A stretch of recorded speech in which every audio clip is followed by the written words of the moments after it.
Duterte taong 2017, nirekomenda na ng Australia na paimbestigahan ang mga umunang extrajudicial killings sa EJPs sa ilalim ng administrasyong pinuntahan.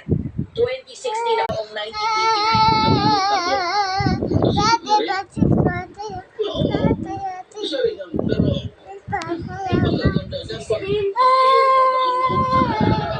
Humingi ng tawag ng si Duterte para sa mga sinabi niya.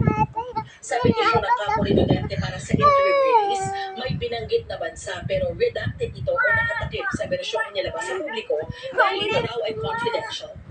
Inihalit na rin sa korte ng prosekusyon ang pagtutuloy nito sa interim release ni Duterte para sa GMA Integrated News Starlene Kai, nakatutok 24 oras.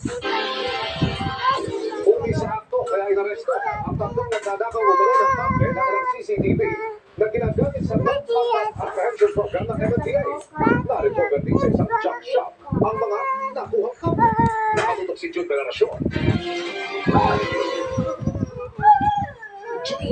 Nakawin ang copy ng mga CCTV cameras ng MMDA sa Guadalupe Overpass.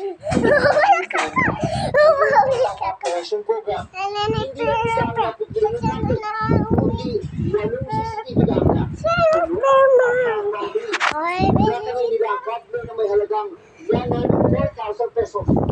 Ibang araw ang bukas. Muling bumalik sa lugar ang mga nagnakaw. So, ang nabuti nga dito, ito mga tatlong tao. Nakakulong ngayon dito sa MMDA. Sabi ng PNP, mga nangangalakal daw ang mga suspect. Na-recover mula sa isang junction ang mga karte na kanila umanong ninakaw. Positibo ang kinilala ng mga may-ari ng junction ang mga suspect. Alam naman natin na meron tayong anti-fencing law, pero nakikita kasi ng PNP yung makikipagtulungan nila at naging instrumento din sila sa pag-solve ng krimen. Kaya po, maaaring hindi po sila makasuhan. Ang dalawang lalaking suspect ay nakasuhan na raw dahil na paglaban sa Comprehensive Dangerous Drugs Act at pagkakasama sa illegal gambling.